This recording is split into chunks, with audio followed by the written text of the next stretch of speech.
40 pieces na ano, na tubo. 19. Mga kurago, mag-siding na sila dito sa labas.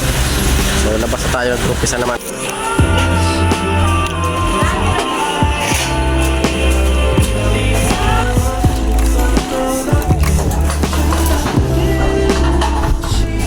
So yun mga kuragon, nakapagpag na rin dito. So nabubuhos na para sa mga poste ng bakod.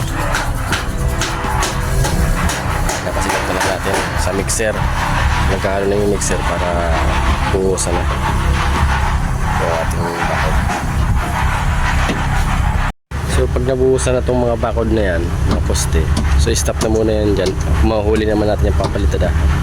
So pinaikutan muna natin ng bakod dahil gusto natin kasi makuha yung mga tubo na nakaharang sa bakod, dahil kailangan natin dito sa loob ng ating ginagawang building, bahay.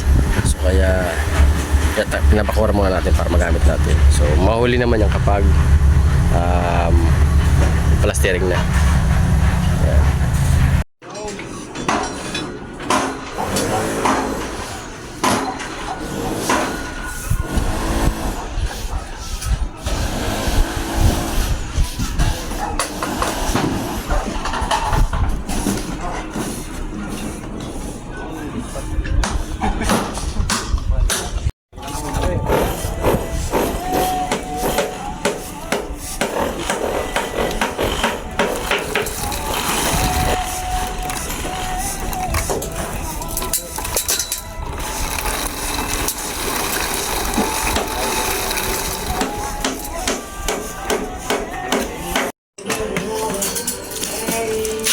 So makaragang deliver na ng tubo.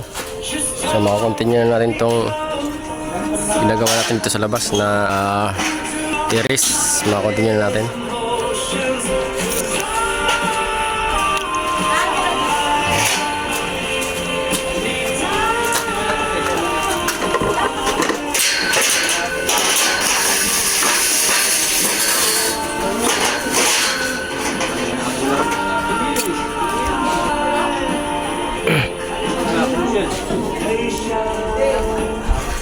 Pinahirapan kami ni... Pinahirapan kayo na, sir. Rog, ipasok mo ngayong sa...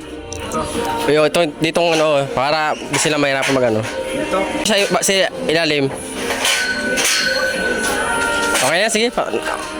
Sige, paano mo yan mo para maka... para tuloy-tuloy yung nila.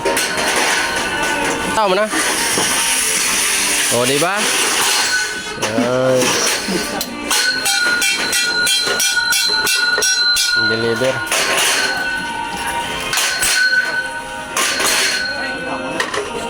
Umaya.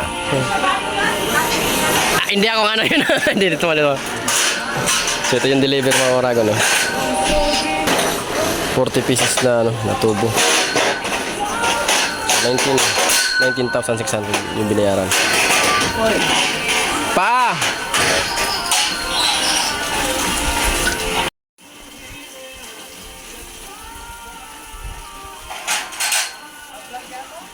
Wah.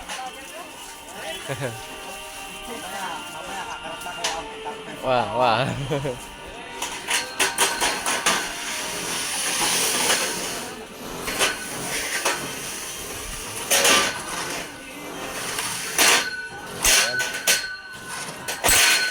$40 pieces na tubo.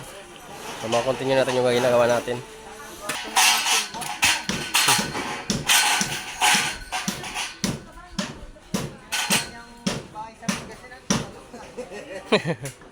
Bayan ng Suwal lang.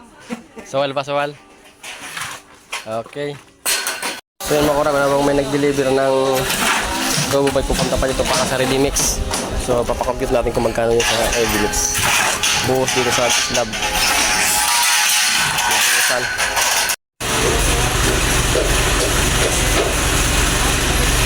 So yun mga kurang, siding na sila dito sa labas. So labas na tayo, nag-umpisa naman ng siding kasi yung loob halos tapos na.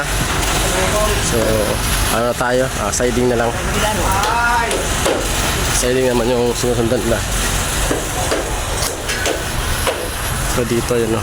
Mga nagsasiding sila dyan. Yan. So puro lang tayo ngayon siding.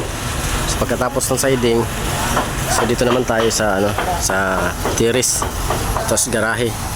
So sabay-sabay na tayo nag-ano. May nagsasiding na sa taas. Tapos yung iba nag-assemble ng mga forma sa loob. Tapos tayo naman, so inuunti-unti ko na itong inassemble yung scaffolding dito para apakan nila, para pag magpuporma sila mabilis na lang sit up. So dinandahan na natin. So yan sila, i-assemble para sa ating forma.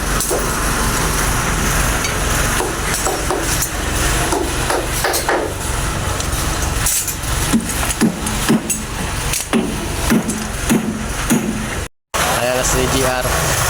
So natapos na pala niyang set up yung para sa may CR, kasi CR yun. Tapos itong nakapit na to, galing naman dito sa poste na yan 110 cm. Tapos yung nakapit yun sa dulo na yun 60 cm. So itong nakapit na to dito, continue yan dito sa ginagawa niya para magiging terrace yung direksyon na yan. So may allowance tayo dito mga 1 meter para sa ating slab dito sa may terrace. Allowance siya.